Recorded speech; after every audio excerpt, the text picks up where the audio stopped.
Hey everyone, welcome back to my another mini blog. তো প্রত্যেক দিনের মতো আজও সানসেটে চলে এসেছি আর তারপর চলে আসি জলখাবার খেতে। আর এই যে ওই যে দূরে আমার গবু, একবার ওর কাণ্ডটা দেখো তোমরা।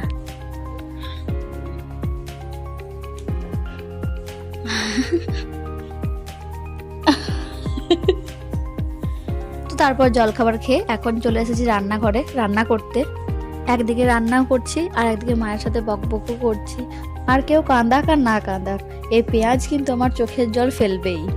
তো তারপর দুপুরবেলায় খাওয়া দাওয়া কমপ্লিট করে এখন খেয়ে নিচ্ছি একটু ফল।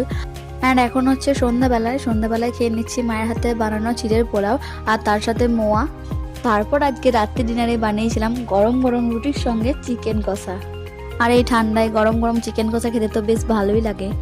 সো আজকের মতো এইটুকুই, দেখা হচ্ছে অন্য কোনো মিনি ব্লগে। আর ভিডিওটি ভালো লাগলে প্লিজ চ্যানেলে সাবস্ক্রাইব করে দিও। টাটা।